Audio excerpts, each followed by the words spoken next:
Bu günləri Coğrafiya İnstitutunun kollektivi Şərqi Zəngəzur üzrə ekspedisiyada iştirak edirlər. Bizim qrupumuzun üzvü, böyümüz, şöbəmizin böyüyü, qrupumuzun rəhbəri Mahirə xanım buradadır. İstəyirik ki, onun sözlərini eşidək, ürək sözlərini. Buyurun Mahirə xanım. Çox şükürlər olsun ki, Allah bizə nəsib elədi. Bu azad olmuş torpaqlarımızı gəldik, gördük.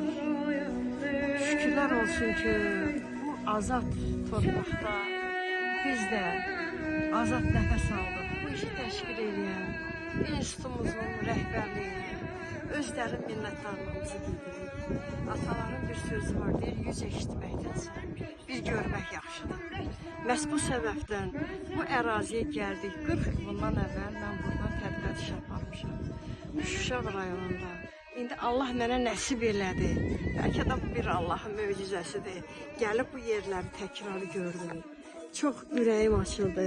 Hazırda Cıdır düzünün yaxınlığında, Daşaltı kəndində, Qarqar çayının yuxarı yaxınlığında biz burada oturub şəhəri, Şuşanı seyr edirik. Allah şəhidlərimizə qəni-qəni rəhmət eləsin. Onların qarşısında baş əyirik. Dövlət başçımıza minnətdarıq.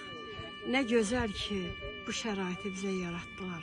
Biz torpağımızın o təmiz nəfəsini ala bildik. Min şükür, bu işdə kimin nə qədər əməyi varsa, Allah onları ucaltsın, onları yaşatsın və gələcək nəsillərə sağ-salamat çatdırsın. Bu qədər. Çox sağ olun Mahirə xanım. İradə xanım, buyurun, siz də ürək sözlərinizi deyin. Mən də düşdüm, gəldim. Siz də fikirlərinizi söyləyin. Buyurun. Bu tədqiqat işlərinin aparılmasında bizə məsləhət bilən Zahir müəllimə çox sağ ol deyirik.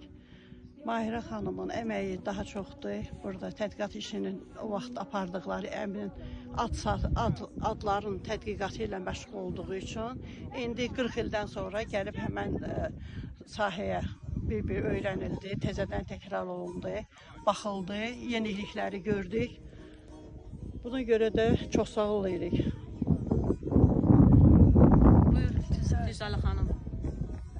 Mən də coğrafiya və Texnika şöbəsinin əməkdaşı kimi əməyə keçən bütün rəhbərliyimizə, Zahir müəllimə, Habil müəllimə təşəkkür edirik.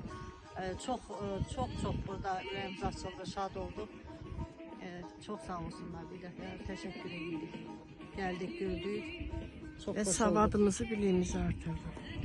Çox sağ olun. Mən də öz növbəmdə təşəkkürlərimi bildirmək istəyirəm.